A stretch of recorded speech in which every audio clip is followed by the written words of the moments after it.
ആകാശം മാറും, ഭൂതലവും മാറും, ആദിമുതൽക്കേ മാറാതുള്ളത് നിൻ വചനം മാത്രം. കാലങ്ങൾ മാറും, രൂപങ്ങൾ മാറും, അന്നും ഇന്നും മായാതുള്ളത് തിരുവചനം മാത്രം. വചനത്തിന്റെ വിത്ത് വിതയ്ക്കാൻ പോകാം, സ്നേഹത്തിന്റെ കതിരുകൾ കൊയ്യാൻ പോകാം. വചനത്തിന്റെ വിത്ത് വിതയ്ക്കാൻ പോകാം, സ്നേഹത്തിന്റെ കതിരുകൾ കൊയ്യാൻ പോകാം. ആകാശം മാറും, ഭൂതലവും മാറും, ആദിമുതൽക്കേ മാറാതുള്ളത് നിൻ വചനം മാത്രം.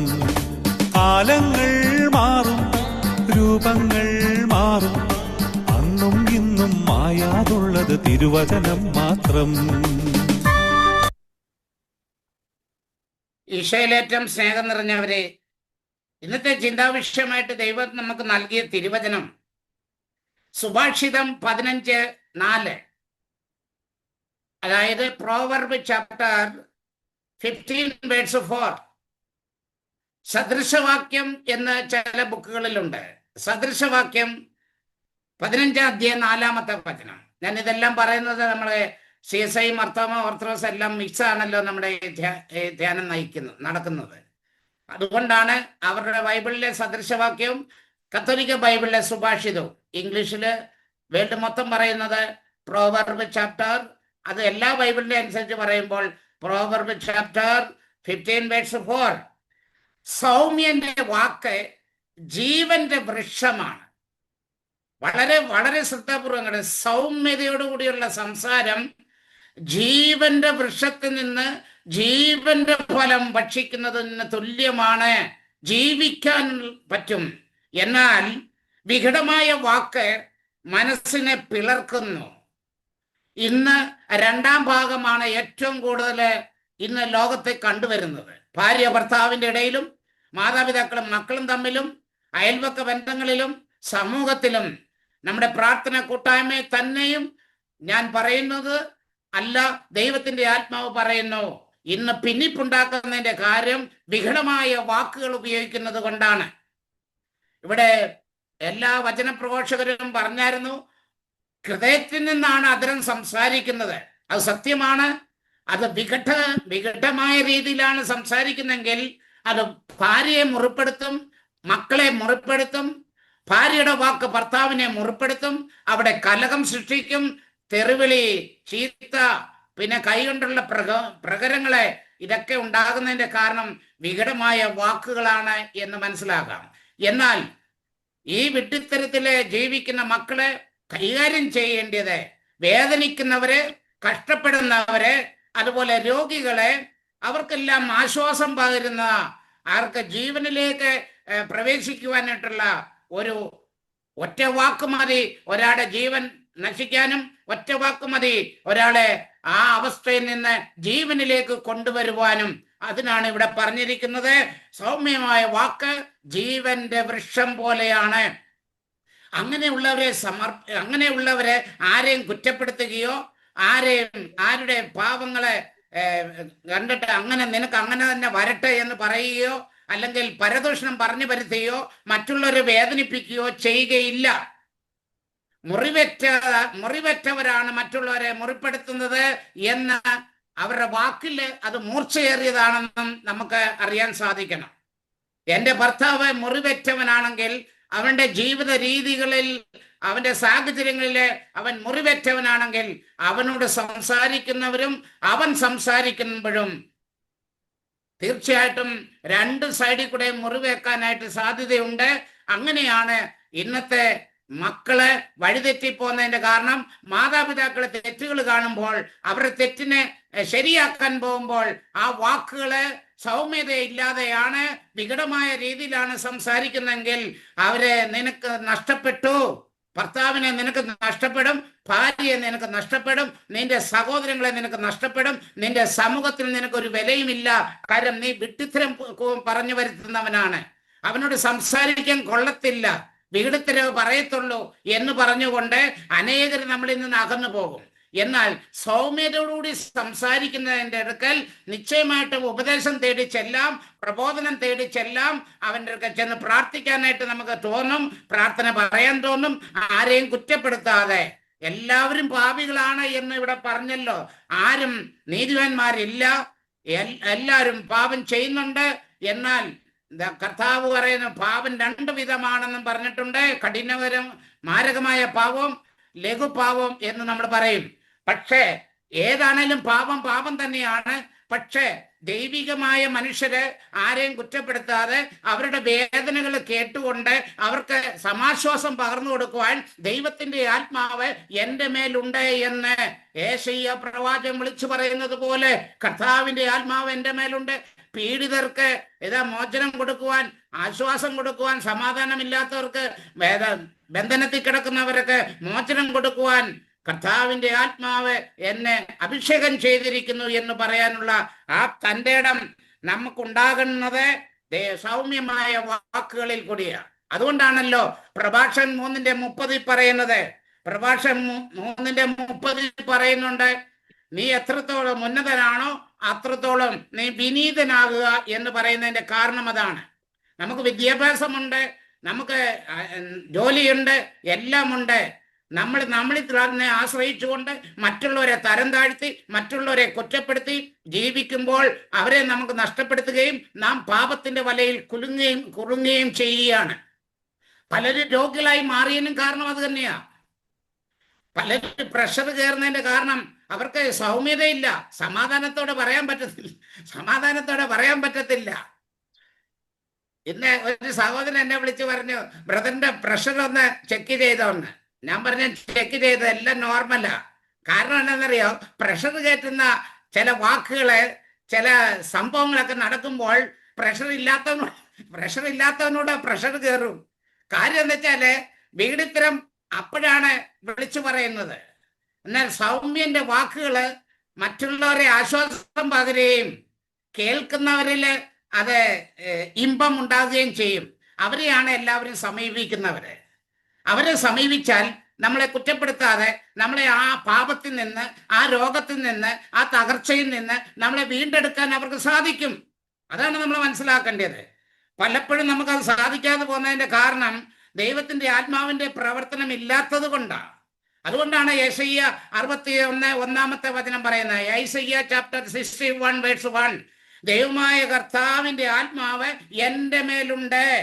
നമുക്കറിയാം, 1 തൊട്ട് നമ്മള് 3 വരെ വായിക്കുമ്പോഴത്തേക്ക് യെശയ്യാ പ്രവാചകനിൽ കൂടി ദൈവം പറയുകയാണ്, കർത്താവിന്റെ ആത്മാവ് എൻ്റെ മേലുണ്ട്. അത് എന്തിനു വേണ്ടിയാണെന്നറിയാം? മറ്റുള്ളവരെ കുറ്റപ്പെടുത്താനോ മറ്റുള്ളവരെ തകർക്കാനോ അല്ല. അവിടെ വ്യക്തമായിട്ട് വിളിച്ചു പറയുകയാണ്, എൻ്റെ മേലുണ്ട്. പീഡിതരെ സദ്വാർത്ത അറിയിക്കണം. പീഡനത്തിലെ നമുക്കറിയാം, നമ്മുടെ കൂട്ടായ്മയിലേക്ക് എത്ര പേര് പീഡനങ്ങളും ക്ലേശങ്ങളും മരിച്ചാൽ മതിയെന്ന് വരെ പറഞ്ഞവരെ ഇന്നും നമ്മുടെ കൂടെ ഇരുന്ന് കേൾക്കുന്നുണ്ട്. എവിടെ പോയി ആ മരണം? ആ മരണം എന്ന ആ വാർത്ത ഞാൻ എടുത്ത് ദൂരെ കളയിപ്പിക്കാനായിട്ട് സാധിക്കുന്ന സൗമ്യമായ വാക്കുകളെ, അവരോട് ഉപദേശം കൊടുക്കുമ്പോഴും അവരെ പ്രബോധനങ്ങൾ കൊടുക്കുമ്പോഴും തെറ്റ് മനസ്സിലാക്കി കൊടുത്തുകൊണ്ട് അവരെ സൗമ്യതയോടുകൂടി വീണ്ടെടുക്കാനാണ് ദൈവത്തിന്റെ ആത്മാവ് നമ്മളെ അഭിഷേകം ചെയ്തിരിക്കുന്നത്. അവിടെ പറയുക, ഹൃദയം തകർന്നവരെ. നമുക്കറിയാം, ഒരുപാട് ഭാര്യ ഭർത്തൃ ബന്ധത്തില് ഹൃദയം തകർന്ന തരിപ്പണമായവരുണ്ട്. നുറുങ്ങിയ ഹൃദയം, വാക്കുകളാൽ മുറിവേറ്റവരെ.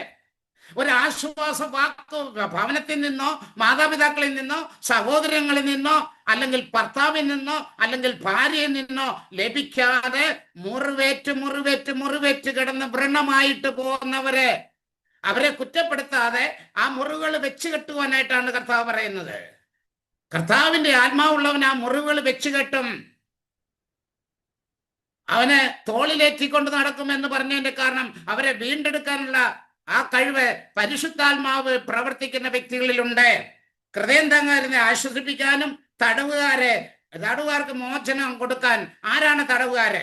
പാപത്തിന്റെ ബന്ധനത്തില് ദൈവത്തെ വിളിക്കാൻ പറ്റാത്ത ഒരവസ്ഥകള്, കാഠിന്യമായ പ്രതികൂല സാഹചര്യങ്ങള്, രോഗങ്ങള്, അങ്ങനെയൊക്കെ ഇരിക്കുന്ന ഒരു നിരാശയിലേക്കാണ് പോയിക്കൊണ്ടിരിക്കുന്ന. ഒരു പ്രത്യാശയുമില്ല.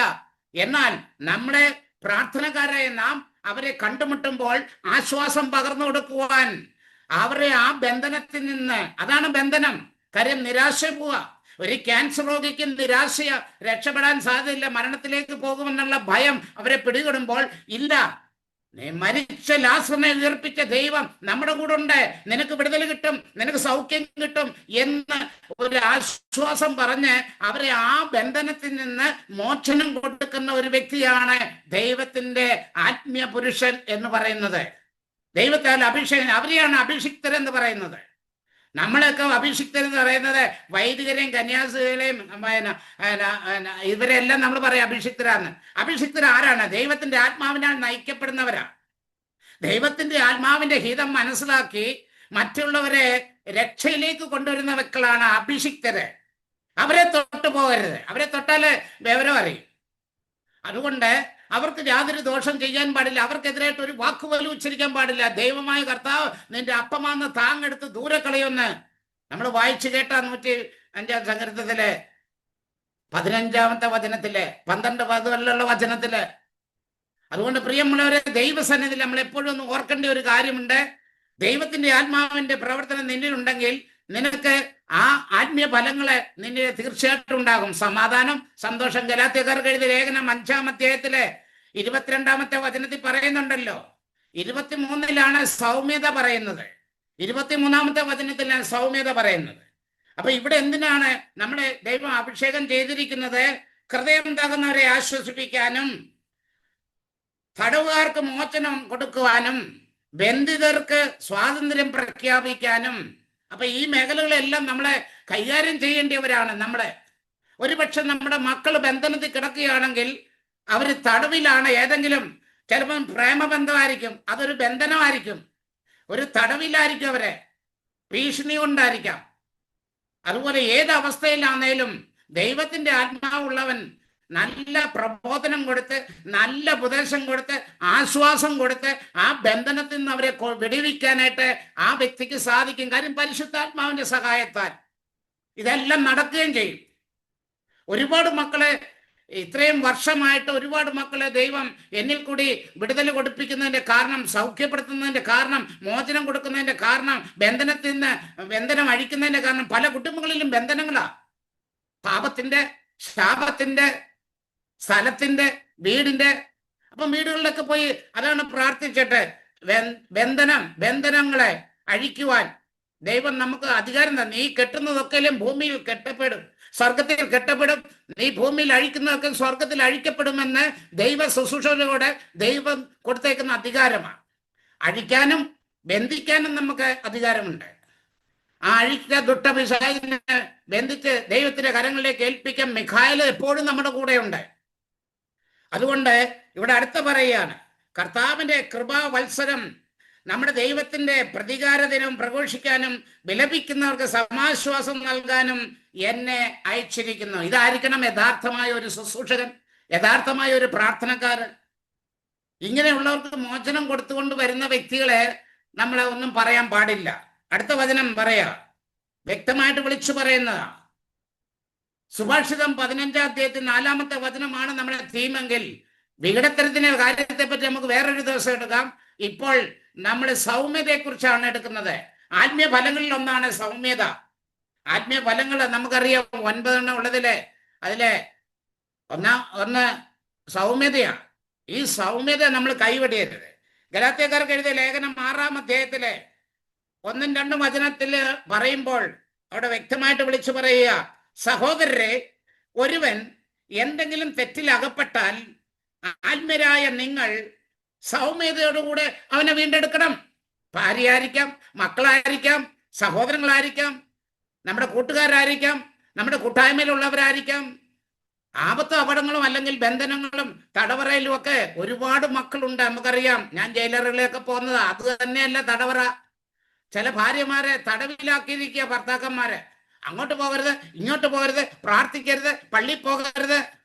ആ തടവറയിലായിരിക്കുന്നവർക്ക് മോചനം കൊടുക്കാനായിട്ട് ദൈവത്തിന്റെ ആത്മാവുള്ളവൻ വന്നു കഴിഞ്ഞാൽ മോചനം കൊടുക്കുക തന്നെ ചെയ്യും. ഇവിടെ പറയാം, സഹോദരൻ, ഒരുവൻ എന്തെങ്കിലും തെറ്റിലകപ്പെട്ടാൽ അവരെ നമ്മൾ കുറ്റപ്പെടുത്തരുത്, അവരോട് നമ്മൾ വിരോധം കാണിക്കരുത്.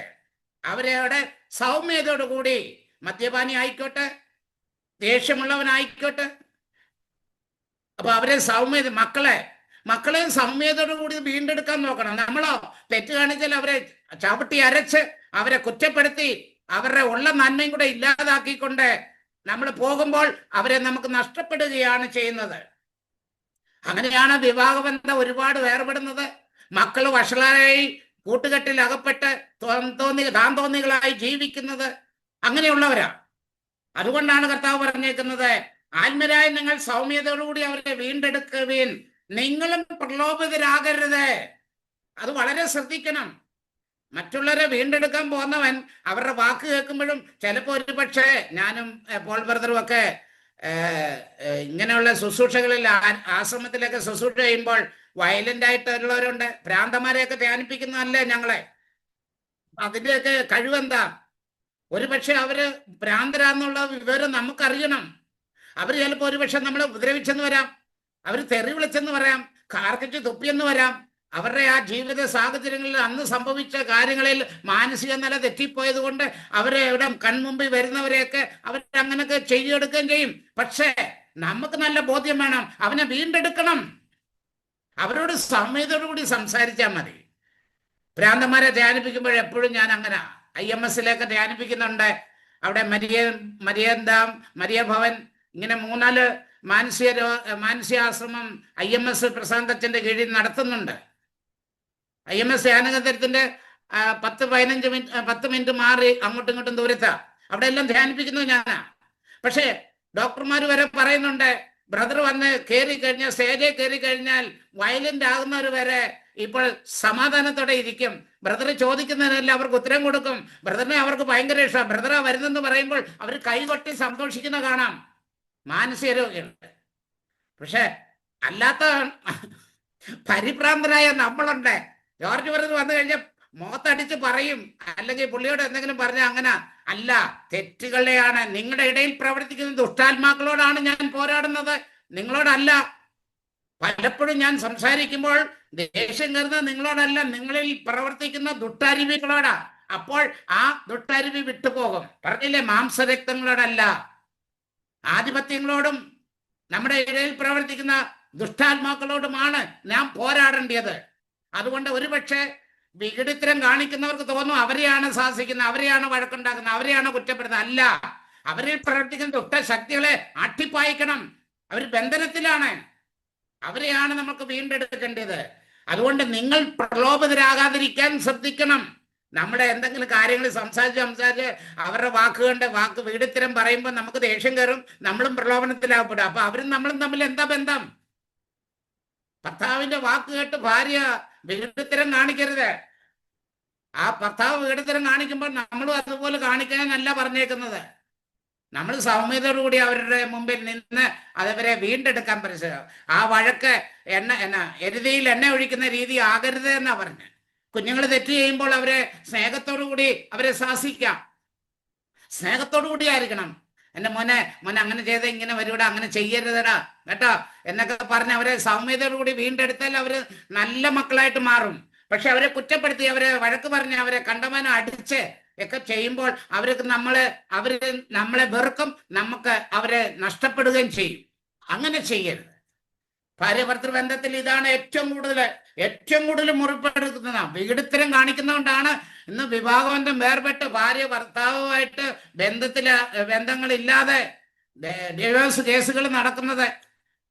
കുഞ്ഞുങ്ങൾ എന്ത് പഠിച്ചു? ആ കുഞ്ഞുങ്ങൾക്ക് അനാഥരായി ജീവിക്കേണ്ട ഒരു അവസ്ഥയിലേക്ക് പോകുന്നതിന്റെ കാരണം വികട വാക്കുകളാണ്. കുഞ്ഞുങ്ങളുടെ മുമ്പിൽ വെച്ച് ഒരിക്കലും ഭാര്യ ഭർത്താവും തമ്മിൽ വഴക്കുണ്ടാക്കാൻ പാടില്ല. ഭാര്യയും ഭർത്താവും എന്തെങ്കിലും പറയാനുണ്ടെങ്കിൽ അവരുടെ പ്രൈവസി ഉണ്ട്. അവരുടെ ബെഡ്റൂമിൽ ചെല്ലുമ്പോൾ കാര്യങ്ങൾ പറഞ്ഞ് മനസ്സിലാക്കാം. മക്കള് കേൾക്കരുത്. മക്കള് കേട്ടാൽ രണ്ടുപേരുടെയും വില ഇല്ലാതാകും. അതുകൊണ്ടാണ് 2-ാമത്തെ വചനം പറയുന്നത്, പരസ്പരം ഭാരങ്ങൾ വഹിച്ചുകൊണ്ട് ക്രിസ്തുവിന്റെ നിയമം പൂർത്തിയാക്കാനാണ് ഭാര്യ ഭർത്തൃബന്ധം. ഒരാളുടെ കുറവ് എല്ലാവരും കുറവുള്ളവരാ. മക്കളുടെ കുറവ് മാതാപിതാക്കൾ രണ്ടുപേരും വഹിക്കണം. ഭാര്യയുടെ കുറവ് ഭർത്താവ് വഹിക്കണം, ഭർത്താവിന്റെ കുറവ് ഭാര്യ വഹിക്കണം. എങ്കിലേ കുടുംബജീവിതം നല്ല ജീവിതം നയിക്കാൻ സാധിക്കത്തുള്ളൂ. ഇല്ലെങ്കിൽ നിങ്ങളിൽ പലരും രോഗികളായി മാറിയതിന്റെ കാരണം മുറിവേറ്റിട്ട ഭർത്താവിന്റെ മൂർച്ചയേറിയ വാളിനേക്കാൾ മൂർച്ചയേറിയതാണ് നാവ് കൊണ്ടുള്ള വാക്കുകള്. ഭാര്യയുടെ വാക്കുകളും അതുപോലെ തന്നെ. മാതാപിതാക്കൾ മക്കളോട് പറയുന്നതും അതുകൊണ്ട്. ഇരുതല മൂർച്ചയുള്ള വാളിനേക്കാൾ മൂർച്ചയേറിയതാണ് നമ്മുടെ നാവ്. അതിനെ സൂക്ഷിച്ചില്ലെങ്കിൽ പലരെയും മുറിപ്പെടുത്തും. പലരും നമ്മളിൽ നിന്ന് അകന്നു പോകും. പലരും നമ്മളെ വെറുക്കും. നമ്മുടെ സാന്നിധ്യം ആർക്കും ഇഷ്ടപ്പെടുകയില്ല. നമ്മുടെ ആ സംസാരം, നമ്മുടെ ഒരു സ്വരം കേൾക്കാൻ ഞാൻ ഓർക്കായിരുന്നു. വിദേശത്തൊക്കെ ഒത്തിരി പേര് ഫോൺ വിളിക്കും. ഞാൻ ചോദിച്ചാൽ എന്തുണ്ട് വിശേഷം, എന്താ ആ ബ്രദറെ, ആ സ്വരം ഒന്ന് കേൾക്കാൻ വേണ്ടിയിട്ടാ. ഈ അടുത്തിടെ ഒത്തിരി പേര് എന്നെ വിളിച്ചിട്ട് പറഞ്ഞു, ബ്രദറെ സ്വരം കേട്ടിട്ട് ഒരുപാട് നാളെ, അതുകൊണ്ട് അങ്ങ് വിളിച്ചതാ ആ സ്വരം ഒന്ന് കേൾക്കാൻ. ഈ കഴിഞ്ഞ ദിവസം ഒരു കുഞ്ഞ് 7 വർഷമായി എൻ്റെ ധ്യാനം കൂടിയിട്ട്, ബ്രദറെ വീട്ടിലുണ്ട്. ഞാൻ പറഞ്ഞുണ്ട്, ഞാനിവിടെ അടുത്തൊരിടത്ത് വന്നിട്ടുണ്ട് ബ്രദറെ, ഒന്ന് കണ്ടിട്ട് എത്ര നാളായി, ഒന്ന് കാണട്ടെ, ഒന്ന് വരട്ടെ, വന്നിട്ട് ഞാൻ അങ്ങ് ഓടിപ്പൊക്കോളാം, ഞാൻ ബുദ്ധിമുട്ടിക്കത്തില്ല. ഞാൻ പറഞ്ഞ ആ മോളെ പോരെ. അതെ, മുമ്പ് പറഞ്ഞില്ലേ, എൻ്റെ ആലയം പ്രാർത്ഥനാലയമാണ്, അത് എല്ലാ ജനതകൾക്കും ഉള്ളതാണ്. അപ്പൊ ഞാനും ദൈവത്തിന്റെ ആലയമാണെന്നും അവന്റെ ആവശ്യം, എൻ്റെ സാന്നിധ്യം, എൻ്റെ സംഭാഷണം മറ്റുള്ളവർക്ക്, ഏത് ജാതി മതസ്ഥർക്കും ആവശ്യമുള്ളതാണെന്നും ഞാൻ മനസ്സിലാക്കി ജീവിക്കുമ്പോഴാണ് ആത്മീയ ഗുരുക്കന്മാരാകുന്നത്, അല്ലെങ്കിൽ അഭിഷിക്തരായിട്ട് മാറുന്നത്. നമ്മുടെ ഇടയിലുണ്ടല്ലോ ഒരുപാട് മറ്റ് ജാതി മതസ്ഥര് നമ്മുടെ ഈ കൂട്ടായ്മയിലുണ്ടല്ലോ. എന്തുകൊണ്ടാണ് അവർ വരുന്നത്? അവരെന്നെ വിളിച്ച് പറയുമ്പോഴും അവരോട് ഞാൻ സംസാരിക്കുമ്പോഴും നമ്മുടെ ഒരു സഹോദരി എന്ന നിലയിൽ, നമ്മുടെ സ്വന്തം എന്ന നിലയില. നമുക്കറിയാം, സുനിത ജയചന്ദ്രന് ജീവിത പങ്കാളിയൊക്കെ എത്ര സന്തോഷം എന്നോട് കാണിക്കുന്നത്. വേണ്ട കൃഷ്ണപ്രിയ, ഞാൻ തൊടുപുഴ ചെന്നപ്പോൾ അവരുടെ അമ്മയായിട്ട് ആ മകളെ ഞാൻ ആയിരിക്കുന്നിടത്ത് ഓടി വന്നു. ഞാൻ അത് ഓർക്കുകയായിരുന്നു. ആ മകൾക്ക് വരേണ്ട കാര്യമാണ്. ഒരു നായൊരു കൊച്ച് എന്തിനു വരണം? എന്നെ അല്ല, അവര് ദൈവത്തെ കാണുന്ന പോലെ നമ്മളെ കാണുന്നതിന്റെ നമ്മൾ ദൈവമല്ല, പക്ഷെ ദൈവത്തിന്റെ അഭിഷിക്ത ദൈവത്തെ കാണുന്ന പോലെ മറ്റുള്ളവർ കാണാനായിട്ട്, അവരുടെ സാന്നിധ്യം, അവരുടെ ഒരു സംസാരം, അവരുടെ ഒരു കരസ്പർശനം ഏൽക്കാനായിട്ട് സാധിക്കുന്നെങ്കിൽ അവിടെ മോചനം കൊടുക്കുന്നത് ദൈവത്തിന്റെ ശക്തിയാണ്. ദൈവത്തിന്റെ അദൃശ്യമായ ശക്തി നമ്മളിൽ കൂടെ പ്രവർത്തിച്ചുകൊണ്ടിരിക്കും. പറഞ്ഞില്ലേ ഫിലിപ്പിയർ 4:13, എന്നെ ശക്തനാക്കുന്നതിൽ കൂടി എനിക്ക് എന്തും ചെയ്യാൻ സാധിക്കും. ഫിലിപ്പിയർ ചാപ്റ്റർ 4:13, എന്നെ ശക്തനാക്കുന്നതിൽ കൂടി എനിക്ക് എന്തും ചെയ്യാൻ സാധിക്കും. അതുകൊണ്ട് വചനം പരിശുദ്ധാത്മാവിൽ നിറഞ്ഞ് എഴുതപ്പെട്ടിരിക്കുന്നതായതുകൊണ്ട് പരിശുദ്ധാത്മാവ് നിറയാതെ വചനപ്രഘോഷണം നടത്തിയാൽ അത് എങ്ങും ഏശത്തില്ല. അത് മറ്റുള്ളവർക്ക് അരാജകത്വം സൃഷ്ടിക്കും. കേൾക്കുന്നവരിലും പറയുന്നവരിലും ഒരു ആത്മീയ ചൈതന്യം ഉൾക്കൊള്ളത്തില്ല. അതുകൊണ്ട് എപ്പോഴും പ്രാർത്ഥിക്കുക. വചനം കാണാപ്പാഠം പഠിക്കാനല്ല, വചനം എൻ്റെ ഹൃദയത്തിലും അതരത്തിലും നിറയാൻ പരിശുദ്ധാത്മാവേ എന്നെ സഹായിക്കണമേ. പറഞ്ഞില്ലേ, പരിശുദ്ധാത്മാവ് വന്നു കഴിയുമ്പോൾ അവൻ എല്ലാ കാര്യങ്ങളും നിന്നെ പഠിപ്പിക്കുമെന്ന്. ആത്മാവിനെ കൂടാതെ നിനക്കൊന്നും ചെയ്യാൻ പറ്റത്തില്ല. അപ്പം പരിശുദ്ധാത്മാവ് നിറവ് ഉണ്ടാകാനായിട്ട് നമ്മൾ പ്രാർത്ഥിക്കണം എപ്പോഴും. അല്ലെങ്കിൽ 100% നമ്മുടെ പറയുന്നത് മറ്റുള്ളവരുടെ മനസ്സിലാക്കുക. അതുകൊണ്ടല്ലേ ഈ മാനസാന്തരം ഇല്ലാത്തതിന്റെ കാരണം, മനസ്സിൽ ലേശം പോലും ഏൽക്കുന്നില്ല. പക്ഷേ ദൈവത്തിന്റെ ആത്മാവുള്ളവൻ പറഞ്ഞാൽ കേട്ടില്ലെങ്കിൽ അത് അതേപടി സംഭവിക്കും. അതാണ്, അവരുടെയൊക്കെ ധിക്കാരം തുറന്നാൽ വാളിനിരയാകും. കർത്താവ് അരുളി ചെയ്യുന്നു, അവരെന്റെ വചനപ്രഘോഷകരാണ്.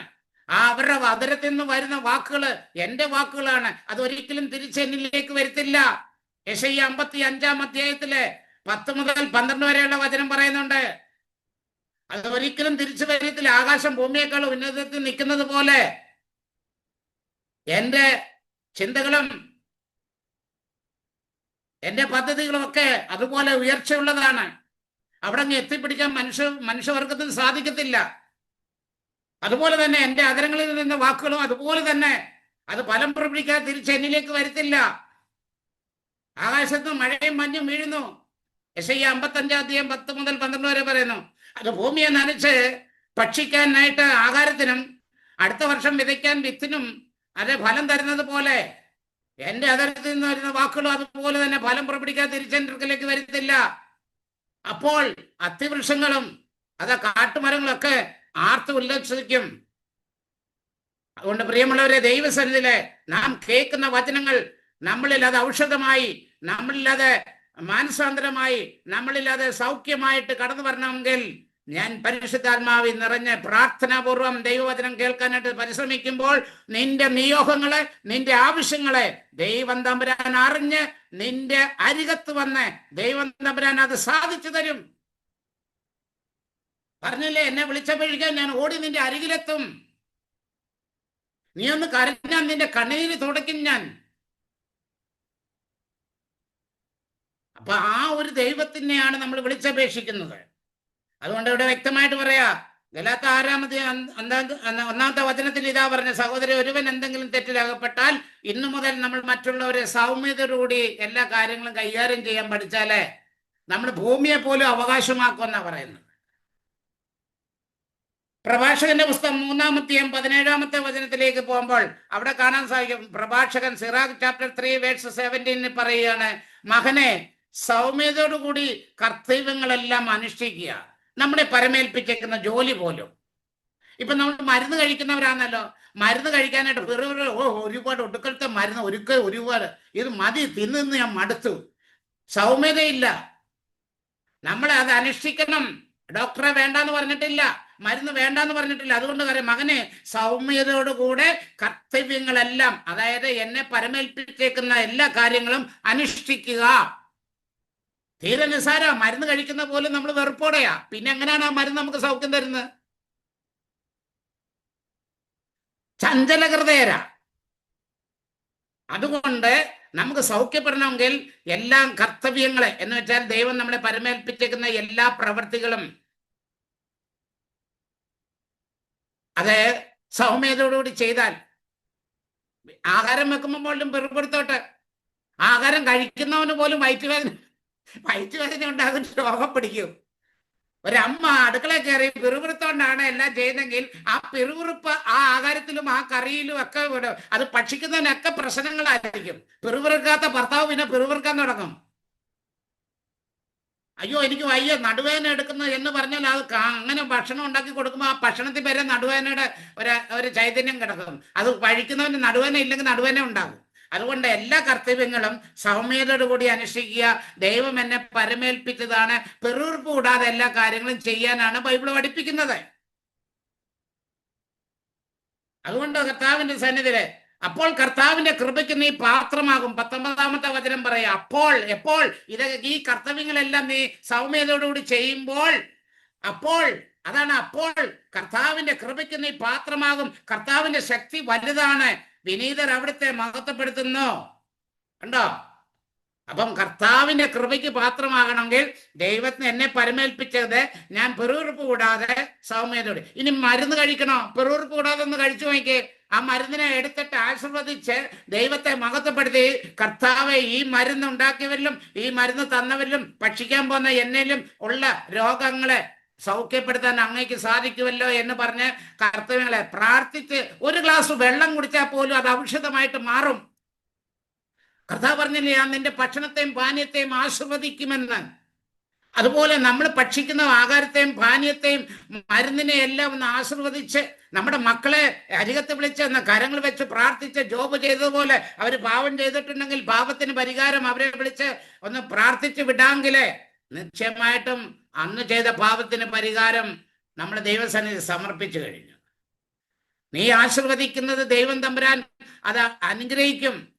കർത്താവ് പറഞ്ഞില്ല, എന്റെ ഭക്ഷണത്തെയും പാനീയത്തെയും നിങ്ങളുടെ ഇടയിൽ രോഗം നിർമ്മാർജ്ജനം ചെയ്യും.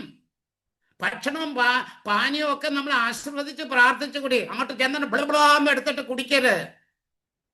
പാത്രത്തിൽ ചോറ് വന്ന് ബിളബിളാന്ന് വായിലോട്ട് എന്നിട്ട് എന്ന് പറഞ്ഞ് വിട്ടോണ്ട് നടക്കരുത്. കാര്യം അത് ആശീർവദിച്ച് മെല്ലെ സൗമ്യതയോടുകൂടിയ ഭക്ഷണം ആസ്വദിച്ച് കഴിക്കണം. മരുന്ന് ആസ്വദിച്ച് കഴിക്കണം. എല്ലാം ആസ്വദിച്ച് കഴിച്ചാലേ അതിനെ രുചിച്ചറിയാൻ പറ്റത്തുള്ളൂ.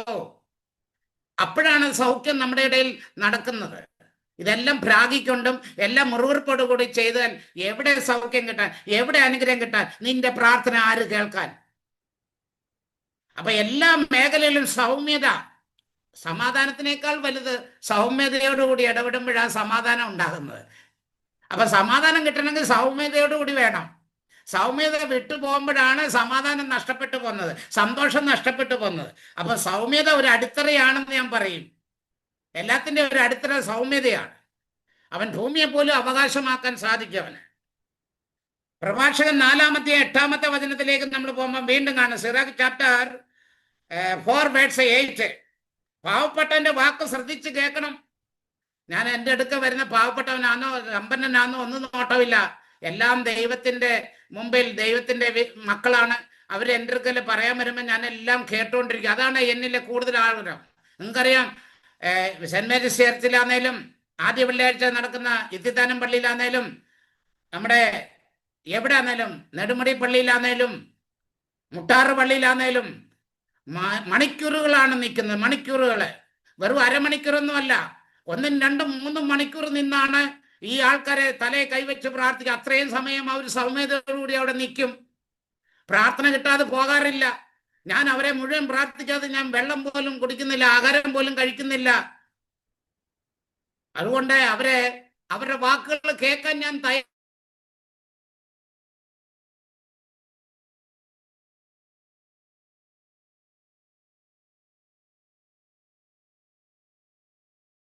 നൽകണം. അവരെ കുറ്റപ്പെടുത്തരുത്, അവരെ വേദനിപ്പിച്ചു വിടരുത്. അവരെ അഭയം തേടി വന്നിരിക്കുക. മക്കളാണേലും മാതാപിതാക്കളുടെ അഭയം തേടി വരുമ്പോൾ അവരെ കുറ്റപ്പെടുത്തരുത്. ഭാര്യയ്ക്ക് അഭയം തേടുന്ന ഭർത്താവിൻ്റെ അടുക്കല. ഭർത്താവ് നേർവഴി നയിക്കുന്നില്ലെങ്കിൽ, നേർവഴി നടക്കുന്നില്ലെങ്കിൽ പിന്നെ ആ ഭാര്യ എവിടെ പോകും? ചിന്തിക്ക്. ഭാര്യ ഭർത്താവിന്റെയും ഭർത്താവ് ഭാര്യയുടെയും കുറവുകളെ നിറവുകളാക്കാനായിട്ട് ദൈവം അനുഗ്രഹിച്ചതാണ് വിവാഹം എന്ന കുദാശയ്ക്കൂടി. നിങ്ങൾക്ക് സന്താനപക്ഷി ഉണ്ടാകുമ്പോൾ മക്കളുടെ കുറവുകളും അത് മാറ്റണം. ഇനി നിങ്ങളെ കൊണ്ട് പറ്റാതെ വരുമ്പോൾ ആത്മീയ ഗുരുക്കന്മാരെ സമീപിക്കണം. വെച്ചോണ്ടിരിക്കരുത്. രോഗം വരുമ്പോൾ ഡോക്ടറെ കാണുന്ന പോലെ ഒരു ഉപദേശം തേടുന്നത് നല്ലതാ. ആത്മീയ ഗുരുക്കന്മാരുടെ അടുക്കലായിരിക്കണം. അപ്പൊ ഇവിടെ പറയാണ്, പാവപ്പെട്ടന്റെ വാക്ക് ശ്രദ്ധിച്ച് കേൾക്കണം. അയ്യോ, അവൻ പണക്കാരനാ, അവന്റെ മാത്രം കേട്ടാ പോരാ. എല്ലാവരുടെയും മുമ്പില് എല്ലാവരുടെയും വാക്കുകൾ കേൾക്കണം. ചിലര് വ്യക്തികൾ എൻ്റെ അടുക്ക ചോദിക്കും, ബ്രദർ ഇത്രയും പേര് പറഞ്ഞ ബ്രദറെല്ലാം ഓർത്തിരിക്കുമെന്ന്. അപ്പൊ അവര് പറഞ്ഞ കാര്യങ്ങൾ ഞാൻ റിപ്പീറ്റ് ചെയ്ത് അങ്ങോട്ട് പറയും. ഇതൊക്കെയല്ല നിങ്ങൾ പറഞ്ഞത്, അപ്പൊ ഞാൻ കേൾക്കാഞ്ഞിട്ടാണോ?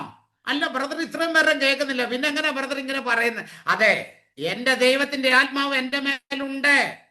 അതുകൊണ്ട് ദൈവം തമ്പുരാന് എല്ലാം സ്റ്റോർ ചെയ്ത് വെക്കും. ആവശ്യമുള്ള സമയത്ത് എന്നെ എടുത്ത് അറിയിക്കും. ദൈവത്തെക്കാൾ വലുതൊന്നും അല്ലല്ലോ നമ്മളെ. ദൈവം അല്ലേ മനുഷ്യനെ സൃഷ്ടിച്ചത്. ഈ ലോകത്തിലെ കമ്പ്യൂട്ടറിനേക്കാൾ വലിയ സേവ് ചെയ്യാൻ പറ്റിയ സാധനം മനുഷ്യഹൃദയമാണ്. അത്രയ്ക്കും വലുതാ. എത്ര സേവ് ചെയ്താലും ഒരു മനുഷ്യന്റെ ആയുസ്സുകാലം മുഴുവനും, ജനിച്ചപ്പോൾ മുതൽ ആയുഷ്കാലം മുഴുവനും അവന് എല്ലാം സ്റ്റോർ ചെയ്ത് വെക്കാനുള്ള ഒരു വലിയ ഒരു ഇടമുണ്ട്, ഹൃദയം. ഹൃദയ പലകയിൽ കൊത്തി വെച്ച് കഴിഞ്ഞാൽ അത് അവിടെ ഇരിക്കും. പക്ഷെ പ്രിയമുള്ളവരെ, അതുകൊണ്ട് വാക്കുകൾ സൂക്ഷിച്ചുപയോഗിക്കുക. ഹൃദയപലകയിൽ അത് ചെന്ന് മുറിവേൽപ്പിച്ചാൽ ആ മുറിവ് ഉണങ്ങാതെ അവിടെ കിടക്കും. അതിനെയാ പറഞ്ഞ നുറുങ്ങിയ ഹൃദയം, മുറിഞ്ഞ ഹൃദയം, നുറുങ്ങിയ ഹൃദയം. അപ്പൊ തമ്പുരാന്റെ മുമ്പില് എന്റെ വാക്കുകൊണ്ട് എന്റെ ഭാര്യയുടെ ഹൃദയം മുറിഞ്ഞിട്ടുണ്ടോ? അത് അവിടെ കിടക്കും. ആ മുറിവ് വർഷങ്ങൾ കഴിഞ്ഞാലും ചിലപ്പോ ആ ഭാര്യ എടുത്തു പറയും, 10 വർഷം മുമ്പ് നിങ്ങൾ അന്നെ ചവിട്ടിയില്ലേ, അതല്ലേ കാരണം, അന്ന് അത് സംഭവിച്ചില്ലേ, എന്നാടി ഞാനെല്ലാം മറന്നുപോയി. നിങ്ങൾക്ക് മറക്കും, പക്ഷേ ഞാൻ മറക്കത്തില്ല, എൻ്റെ ഹൃദയത്തിലുണ്ടത്, മുറിവേറ്റിരിക്കുക. അതുകൊണ്ട് പ്രിയമുള്ളവരെ, നമ്മളാല് ആർക്കും മുറി കൊടുക്കാതിരിക്കാൻ ശ്രമിക്കുക. അഥവാ മുറിപ്പെടുത്തിയിട്ടുണ്ടെങ്കിൽ അത് സ്നേഹത്തോടു കൂടി ആ മുറിവിനെ വെച്ച് കെട്ടാനായിട്ട് പഠിക്കണം. ഇന്ന് എന്നെ കേൾക്കുന്ന എല്ലാവരും പരസ്പരം വാക്കുകൾ സൂക്ഷിച്ചുപയോഗിക്കുക. ഒരു കത്തി കൊണ്ട് കുത്തിയാൽ ആ മുറിവിനെ ഉണക്കാൻ ഡോക്ടറും മരുന്നും ഒക്കെ ഉണ്ട്. പക്ഷെ വാക്കുകൾ കൊണ്ടുള്ള മുറിപ്പെടുത്തുകളെ അവയെ ഉണക്കാനായിട്ട് ആർക്കും സാധിക്കത്തില്ല. ദൈവത്തിന്റെ ആത്മാവുള്ളവന് മാത്രമേ സാധിക്കത്തുള്ളൂ. അതുകൊണ്ട് തമ്പുരാന്റെ മുമ്പില് വീണ്ടും നമ്മൾ 1 കൊരിന്ത്യസ് 4 നമ്മൾ കടക്കുമ്പോൾ അവിടെ വ്യക്തമായിട്ട് വിളിച്ചു പറയാ, 21 വചനം, 1 കൊരിന്ത്യസ് ചാപ്റ്റർ 4:21. അവിടെ പറയാം, നിങ്ങൾക്ക് ഏതാണ് ഇഷ്ടം? നിങ്ങളുടെ അടുത്തേക്ക് ഞാൻ വടിയുമായി വരണോ, അതോ സ്നേഹത്തോടും സൗമ്യതയോടും കൂടി വരുന്നതാണോ? കണ്ടോ, ചോദിക്കുക. ഒരാൾക്കിലേക്ക് ചെല്ലുന്നത് വടിയും കൊണ്ട് വന്ന് അടിച്ച് ശരിയാക്കുന്നതാണോ നല്ലത്, അതോ സമാധാനത്തോടും സൗമ്യതയോടും കൂടി നിങ്ങളുടെ അടുക്കലേക്ക് വന്ന് സംസാരിക്കുന്നതാണോ നല്ലത്? തീരുമാനിക്കാൻ ചോദിക്കുക. കൊളോസ്യൻകാർക്ക് എഴുതിയ ലേഖനം 3-ാം അധ്യായം 12-ാമത്തെ വചനത്തിലേക്ക് നമ്മൾ പോകുമ്പോൾ അവിടെ വീണ്ടും കാണാൻ സാധിക്കുന്നുണ്ട്. കൊളോസ്യസ് 3:12 അതിനാൽ ദൈവത്തിന്റെ തെരഞ്ഞെടുക്കപ്പെട്ടവരും, കണ്ടോ, എടുത്തു പറയുക, ദൈവത്തിന് വചനം പ്രഘോഷിച്ചാൽ മാത്രം പോരാ, നമ്മുടെ സ്വഭാവത്തിന് ഒരു മാറ്റം ഉണ്ടാകണം. മറ്റുള്ളവരെ മുറിപ്പെടുത്തുന്നവനാണോ? സൗമ്യതയോടുകൂടിയുള്ള വാക്കാണോ? സമാധാനത്തോടെയാണോ എല്ലാ കാര്യങ്ങളും ചെയ്യുന്നത്? ആദ്യമൊക്കെ മാനുഷ്യമായിട്ട് നമ്മൾ പെട്ടെന്നൊരു ദേഷ്യമൊക്കെ കയറിയെങ്കിലും പെട്ടെന്ന് അതിനെ കൺട്രോൾ ചെയ്യാനുള്ള കഴിവ് ദൈവം തമ്പുരാൻ നമുക്ക് തന്നിട്ടുണ്ട്. ദേഷ്യം ഉടനെ കയറിയാലും വാക്ക് ഉപയോഗിക്കുന്നതിന് മുമ്പ് അതിനെ തണുപ്പിക്കാൻ നോക്കണം. വാക്ക് നമ്മുടെ വായിൽ നിന്ന് വന്നാൽ തിരിച്ചിട്ട് എടുക്കാൻ പറ്റത്തില്ലെന്നാ പറഞ്ഞത്. തിരിച്ചെടുക്കാൻ പറ്റത്തില്ല. അതുകൊണ്ട് ഇവിടെ പറഞ്ഞു, അതിനാൽ ദൈവത്തിന്റെ തെരഞ്ഞെടുക്കപ്പെട്ടവരും വാത്സല്യ വാചനങ്ങളുമേ, പരിശുദ്ധ എന്ന നിലയിൽ നിങ്ങൾ കാരുണ്യം, ദയ, വിനയം, സൗമ്യത, ക്ഷമ എന്നിവ ധരിക്കുവിൻ. ഒരാൾക്ക് ഒരാളോട് മറ്റൊരാളോട് പരിഭവം ഉണ്ടായാൽ പരസ്പരം ക്ഷമിച്ച് സഹിഷ്ണുതയോടെ വർത്തിക്കുവിൻ. കർത്താവ് നിങ്ങളോട് ക്ഷമിച്ചതുപോലെ തന്നെ നിങ്ങളും ക്ഷമിക്കണം. ഉണ്ടോ? ഒത്തിരി ഉണ്ട്. അതിന്റെ താഴോട്ട് നിങ്ങളങ്ങ് വായിച്ചു. 1 തിമോത്തി 6 ഒന്നുകൂടെ വരെ 1-2 വചനം കൂടെ എടുത്ത് ഞാൻ നിർത്തുകയാണ്. 1 തിമോത്തി 6 നമ്മുടെ ഇടയിലെ ഏറ്റവും വലിയ പ്രശ്നങ്ങളെ, നമ്മുടെ കുടുംബത്തിലെ കലഹം, മക്കൾ വഴിതെറ്റിപ്പോയത്, ഭാര്യ-ഭർത്തൃ ബന്ധത്തിലെ സ്നേഹക്കുറവ് വന്നതിന്റെ ഒക്കെ കാരണം സത്യമായിട്ടും സൗമ്യതയില്ലാത്ത വാക്കുകളാണ്. വികട വാക്കുകൾ, കുറ്റപ്പെടുത്തുന്ന അവസ്ഥ. പിന്നെ അവര് സപ്പോർട്ടിന് ആളില്ലാതെ വരുന്നു. ആ മുറിവേറ്റ് അവിടെ തന്നെ കിടക്കും. ആ മുറിവ് ഉണങ്ങുന്നില്ല. പിന്നെ ദേഷ്യവും കോപവും വൈരാഗ്യവും ഒക്കെ ഉള്ളിലുണ്ട്. അങ്ങനെ രോഗികളായിട്ട് മാറുക. ദുഃഖം, അമിതമായ ദുഃഖം, നടുവേദന, ഉദരസംബന്ധമായ വേദന, ഷോൾഡർ പെയിൻ, ചെസ്റ്റ് പെയിൻ, ഇവയൊക്കെ ഉണ്ടാക്കുന്നുണ്ട്. ഞാൻ ആന്തരിക സൗഖ്യത്തിൽ അതൊക്കെ ക്ലാസ് എടുക്കുന്ന, വരച്ചെടുക്കുന്ന ഒരു മനുഷ്യൻ രോഗിയായിട്ട് മാറുന്നതിന്റെ കാരണം അവന്റെ ഹൃദയം മുറിയുന്നത് കൊണ്ടാ, മനസ്സ് തളരുന്നത് കൊണ്ടാ. എൻ്റെ എല്ലാ സ്പെഷ്യൽ ധ്യാനങ്ങളും വളരെ ആഴത്തിൽ പഠിപ്പിക്കുന്നതാണെന്ന് നിങ്ങൾക്കെല്ലാം അറിയാം. കാര്യം എല്ലാ മേഖലകളെയും കൈകാര്യം ചെയ്യാൻ ദൈവത്തിന്റെ ആത്മാവ് എന്നെ നയിച്ചുകൊണ്ടിരിക്കുന്ന കാലഘട്ടമാണ്. വർഷങ്ങളോളമായി ഒരാൾ മുറിവേറ്റ് വന്നാൽ, ഒരാൾ ഒരു ഭാരമായിട്ട് വന്നാൽ, ആ ഭാരം ഇറക്കി വെക്കാൻ പറ്റുന്ന ഒരിടം, ഒരു ഹൃദയം ദൈവം എനിക്ക് തന്നിട്ടുണ്ട്. അതുകൊണ്ട് പാവപ്പെട്ടവന്റെ വാക്ക് കേൾക്കാം, പണക്കാരന്റെ കേൾക്കാം, പാവികളുടെ വഴിതെറ്റിയവരെ എല്ലാം നേർവഴി കൊണ്ടുവരാൻ വേണ്ടിയിട്ടാണ് ദൈവത്തിന്റെ ആത്മാവിനെ അഭിഷേകം ചെയ്തിരിക്കുന്നത്. അതുകൊണ്ട് ഇവിടെ 1 പറഞ്ഞ, അടിമത്തത്തിന്റെ മുഖത്തിന് കീഴിലുള്ളവരെല്ലാം തങ്ങളുടെ യജമാനന്മാർ എല്ലാ ബഹുമാനങ്ങൾക്കും അർഹരാണെന്ന് ധരിക്കണം. അങ്ങനെ ദൈവത്തിന്റെ നാമവും നമ്മുടെ പ്രബോധനവും അപമാനത്തിന് പാത്രമാകാതിരിക്കട്ടെ. ഇന്ന് പ്രബോധനങ്ങൾ അപമാനം വരുത്തി വെക്കുക. അതുകൊണ്ട് പ്രിയമുള്ളവരെ, ഈ അപമാനം നമ്മളായിട്ടുണ്ടാക്കരുത്. പ്രാർത്ഥിക്കുന്ന നീ ഒരുപക്ഷെ ഭാര്യയോട് സ്നേഹത്തോടെ ഇടപെടുന്നില്ലെങ്കിൽ നിന്റെ പ്രാർത്ഥന കൊണ്ട് പ്രയോജനമില്ല. നീ അപമാനം വരുത്തി വയ്ക്കുകയാണ്. അപ്പൊ നമ്മളെല്ലാ മേഖലകളെയും ഒന്ന് കൈകാര്യം ചെയ്യാമെങ്കിൽ നമ്മുടെ കുടുംബജീവിതം, നമ്മുടെ മക്കളെ, നമ്മുടെ ജീവിത പങ്കാളി സമാധാനത്തിലും സന്തോഷത്തിലും ആനന്ദത്തിലും കഴിയാൻ സാധിക്കും. നമ്മുടെ വികടത്തരമുള്ള വാക്കുകളാണ് നമ്മൾ ഉപയോഗിക്കുന്നതെങ്കിൽ ആ കുടുംബത്തിൽ എന്നും കലഹമാ, എന്നും രോഗമാ, വിട്ടുമാറാത്ത രോഗങ്ങൾ ഒന്നിന്റെ പിന്നാലെ ഓരോന്ന് വരും.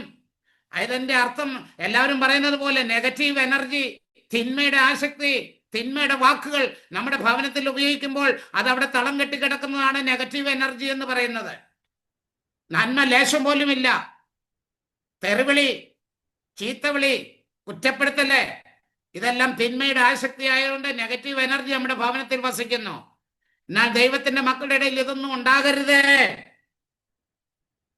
ദൈവത്തിന്റെ മക്കളുടെ ഇടയിൽ ഇതൊന്നും ഉണ്ടാകാതിരിക്കട്ടെ. 2 തിമോത്തിയിൽ നമ്മൾ കടന്നു പോകുമ്പോൾ വീണ്ടും പറയുക, 2 തിമോത്തി 2 24 നമ്മൾ കടക്കുമ്പോൾ അവിടെ വ്യക്തമായിട്ട് വിളിച്ചു പറയാ. 2 തിമോത്തി chapter 2 verse 23 മുതൽ വായിക്കാം. വികടത്തരം പറയരുതെന്ന് പറഞ്ഞതിന്റെ കാരണം അത് നമ്മുടെ ജീവിതത്തെ വരെ നശിപ്പിക്കും. ചില വ്യക്തികൾ ആത്മഹത്യക്ക് വരെ പോന്ന് ഭർത്താവ് ചിലപ്പോൾ വികടത്തരം കാണിക്കുന്നുണ്ട്, വികടത്തരം പറയുന്നത് കൊണ്ടുവാ മക്കൾ പറയുമ്പോൾ.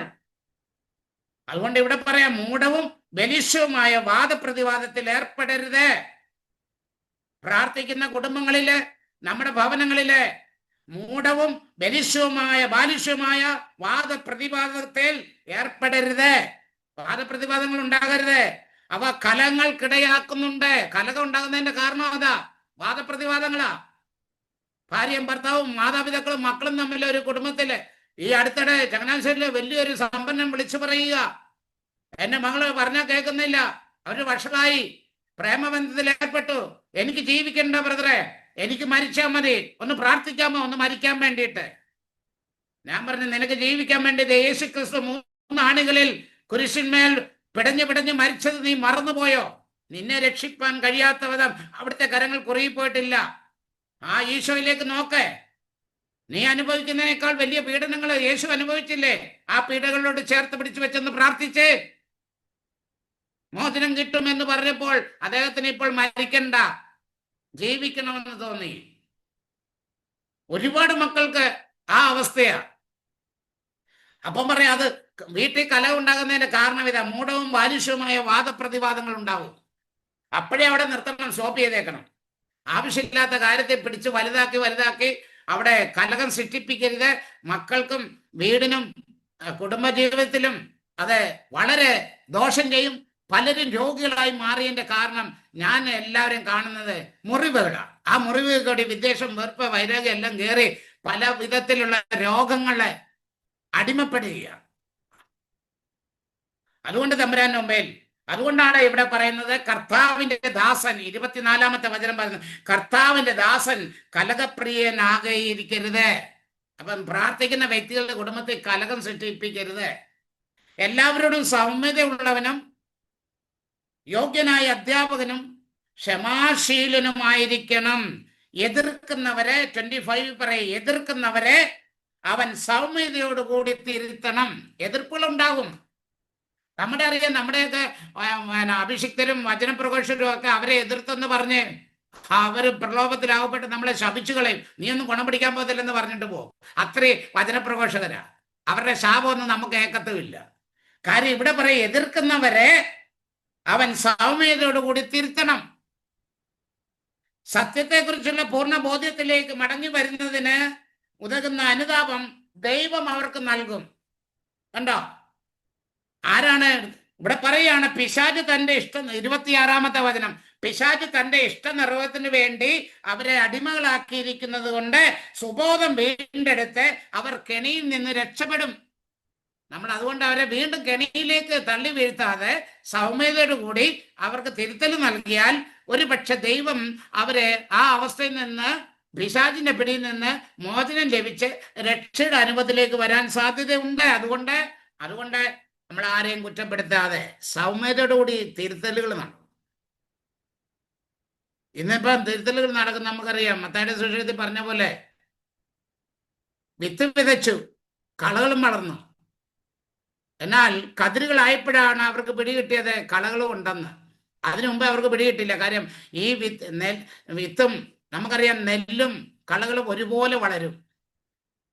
ഒരുമാതിരിപ്പെട്ടവർക്ക് പിടികിട്ടത്തില്ല. കതിരുകൾ വരുമ്പോഴാണ് മനസ്സിലാകുന്നത് അതിൻ്റെ അകത്ത് കളകൾ ഒരുപാടുണ്ട്. അപ്പൊ കൃഷിക്കാരെ ചെന്ന് ചോദിച്ചു, യജമാനെ, നമ്മൾ നല്ല വിത്തല്ലേ വിതച്ചത്, പിന്നെങ്ങനെ കളകൾ വന്നത്? അപ്പം പറഞ്ഞാൽ ദുഷ്ടം കൊണ്ടിട്ടതാന്ന്. ശരിക്ക് പറഞ്ഞാൽ ദുഷ്ടം കൊണ്ടിട്ടതാ. അപ്പൊ നല്ല സ്ഥലത്തിലെ തിന്മയുടെ ആസക്തി വളരുന്നെങ്കിൽ അത് പിശാചിന്റെ ഒരു കണിയാ. അവന്റെ ഇഷ്ടനിർവഹണത്തിന് ചിലരെയൊക്കെ എടുത്ത് ഉപയോഗിക്കും. അതുകൊണ്ട് കുടുംബത്തിൽ കലഹം ഉണ്ടാകാതെ സമ്മതത്തോടുകൂടി തിരുത്തൽ നൽകിയാൽ പിശാചിന്റെ പിടിയിൽ നിന്ന് അവർ രക്ഷപ്പെട്ടേക്കാം എന്ന് ദൈവത്തിന്റെ കൃപയാലെ രക്ഷപ്പെടും. അതുകൊണ്ട് ഈ യജമാനൻ എന്താ പറഞ്ഞെന്നറിയാവോ? യജമാനും പറഞ്ഞു, കൊയ്ത്ത് വരെ നിൽക്കട്ടെ, ഞാൻ കൊയ്ത്തുകാരോട് പറയാം, അവർക്ക് ഇതിനെ വേർതിരിക്കാൻ അറിയത്തുള്ളൂ. നിങ്ങൾ പറിച്ചാൽ നല്ലതും കൂടെ പോകുമെന്ന്. പ്രിയമുള്ളവരെ, ഭാര്യ തിരുത്തൽ നൽകാൻ ഭർത്താവ് പോകുമ്പോൾ, ഭർത്താവിന്റെ തെറ്റുകൾ കണ്ടിട്ട് ഭാര്യ തിരുത്തൽ നൽകാൻ പോകുമ്പോൾ അവരിലുള്ള നന്മയും കൂടെ നമ്മൾ പിഴുതു കളയുക ചെയ്യുന്നത്. ഇത് തന്നെ പല കുഞ്ഞുങ്ങളും വഴിതെറ്റിപ്പോയത്. പിള്ളേരുടെ തെറ്റുകളെ തിരുത്താനായിട്ട് മാതാപിതാക്കൾ ചെല്ലുമ്പോൾ അവരിലുള്ള നന്മയും കൂടെ ഇല്ലാതായി പോവുക. കാര്യം നിങ്ങൾ പറിച്ചു കളയാൻ പോകുന്നതാ, അവരിലുള്ള നന്മയും കൂടെ ഇല്ലാതാക്കി കളയുക.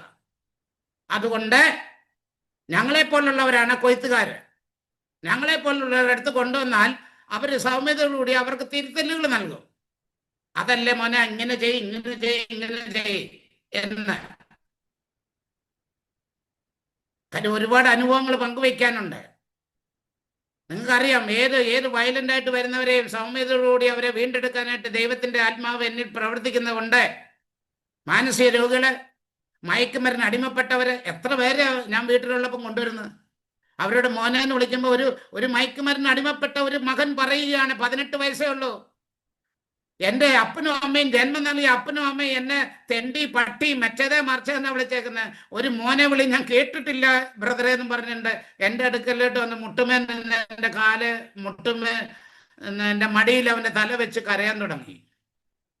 മോനെ പോട്ടെ, അവരുടെ അറിവില്ലായ്മയല്ല, നീ എന്നെ വളർത്താനായിട്ട് അവരെന്തെല്ലാം കഷ്ടപ്പെട്ടിട്ടാ, നീ നന്മ നോക്കടാ, അവരുടെ തിന്മ നോക്കാതെ. ഇങ്ങനെ പറഞ്ഞ് അവൻ പറഞ്ഞു, എനിക്ക് ഇതിന്ന് മോചനം വേണം ബ്രദറെ, ഞാൻ ബ്രദറിൻ്റെ അടുത്ത് ഇടയ്ക്കിടയ്ക്ക് വരട്ടെ, എപ്പോഴും ഞാൻ വിളിച്ചോട്ടെ. ഞാൻ പറഞ്ഞു, വിളിച്ചോ മോനെ, വിളിച്ചോ, നിനക്ക് ഇഷ്ടമുള്ളപ്പോഴൊക്കെ വിളിച്ചോടാ, ഞാൻ എടുത്തില്ലെങ്കിൽ ഞാൻ തിരിച്ച് വിളിച്ചോളാം, അതുപോലെ, അത് മതി. ബ്രദറിനെ എനിക്ക് കിട്ടിയത് വളരെ, അവൻ്റെ ആ മയക്കുമരുന്നിൻ്റെ അവസ്ഥയിൽ നിന്ന് അവന് മോചനം കെടുത്തു ദൈവം. കാര്യം അവന്റെ നന്മകളെ, അവന്റെ തിന്മകൾ കണ്ടിട്ട് തിരുത്താൻ പോയത് അവന്റെ ഉള്ള നന്മ കൂടെ പോയി. എന്നിട്ട് നട്ടോട്ട് ഓടുക, ആഡിഷൻ സെന്ററിലും മറ്റിടത്തും മറിച്ചിട്ടും സൈക്കാട്രിനെ ഒക്കെ കാണിക്കാൻ. എവിടെ നേരെയാകാനാ? അവന്റെ മുറിവ് ഉണക്കാനായിട്ടും അവന്റെ മുറിവ് കഴുകി വെടുപ്പാക്കാനായിട്ടും അവനെ സ്നേഹത്തോടെ, സ്നേഹമാണ് വെച്ച് കെട്ടുന്നത്, സ്നേഹത്തോടുള്ള താണ്ഡവനം, സ്നേഹത്തോടുള്ള ആ ഉപദേശം അവനെ തെറ്റിൽ നിന്ന് തിരുത്താൻ സാധിക്കും. ഒരു മോനെ വിളിക്കാണ് അവന്റെ ആ മനസ്സ് ഇടിഞ്ഞത്, അവനിലെ നന്മ പുറത്തു വരാൻ തുടങ്ങി. അപ്പൊ അതുകൊണ്ട് പ്രിയമുള്ളവരെ, ദൈവസന്നിധിയിലെ സംസാരിക്കുമ്പോൾ വളരെ ആലോചിച്ച് കണ്ടു വേണം സംസാരിക്കാൻ.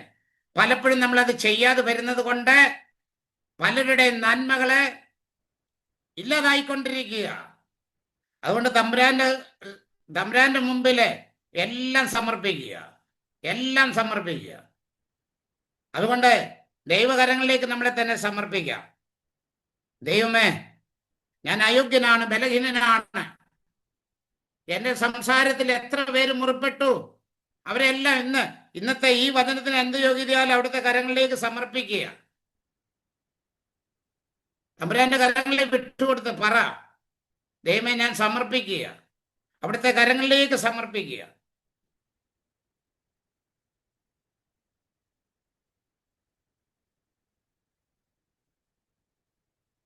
നമുക്ക് തമ്പുരാന്റെ കരങ്ങളിലെല്ലാം സമർപ്പിക്കാം. കേട്ട വചനങ്ങൾ ഞാനായിട്ട് ആരെല്ലാം മുറിപ്പെടുത്തിയിട്ടുണ്ട്, ആരെല്ലാം എന്നിൽ നിന്ന് അകന്നുപോയി, ആരോടെല്ലാം എനിക്ക് ക്ഷമിക്കാനുണ്ട്, എന്നെ ആരെല്ലാം മുറിപ്പെടുത്തിയിട്ടുണ്ട്. ഇന്ന് രാത്രി ദൈവത്തിന്റെ ആത്മാവിനോട് പറ, ഈ മേഖലകളെല്ലാം എനിക്ക് വിശുദ്ധി വേണം.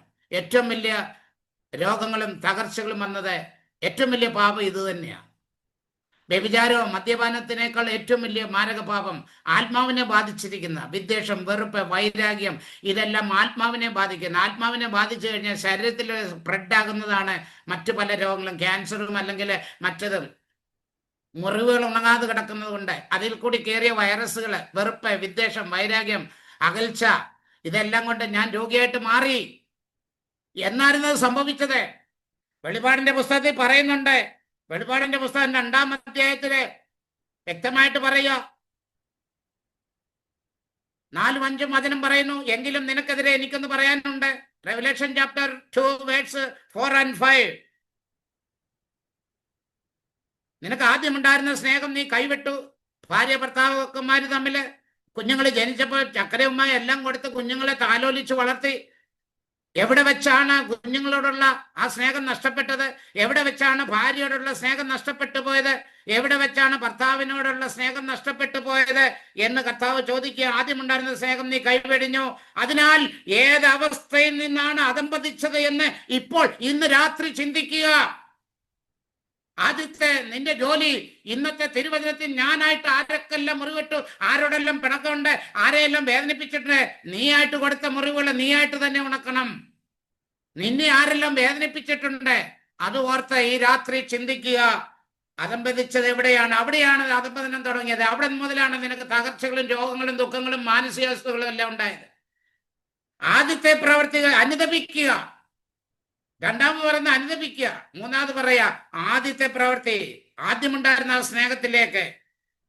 അല്ലെങ്കിൽ ഞാൻ നിന്റെ അടുത്ത് വരികയും നിന്റെ ദീപപടം അതിന്റെ സ്ഥാനത്ത് നിന്ന് നീക്കിക്കളയും, ഇപ്പോഴുള്ള അനുഗ്രഹം പോലും ഇല്ലാതാക്കി കളയും. ഇന്ന് രാത്രി അനുദപിക്കുക.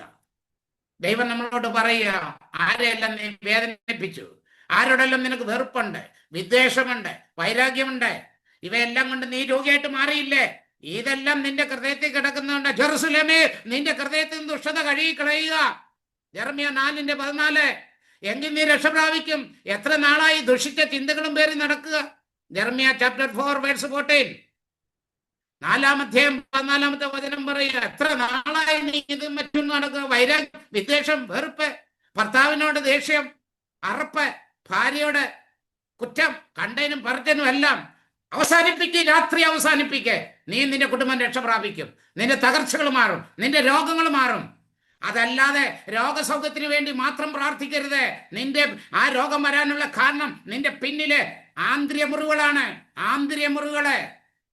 ആന്തരികമായിട്ടുള്ള മുറിവുകൾ, അതായത് ആത്മാവിനെ ബാധിച്ചിരിക്കുന്നത്. ആ മേഖല സൗഖ്യപ്പെട്ടാൽ നിന്റെ ബോഡിയുടെ വീക്ക്നെസ്, ബോഡിയുടെ സിക്ക്, ബോഡിയുടെ സിന്ന് എല്ലാം മാറും. പിന്നെ മനക്കരുത്തുണ്ടണം. ദൈവം നമ്മെ അനുഗ്രഹിക്കട്ടെ. പിതാവിന്റെയും പുത്രന്റെയും പരിശുദ്ധാത്മാവിന്റെയും നാമത്തിൽ ആമേൻ.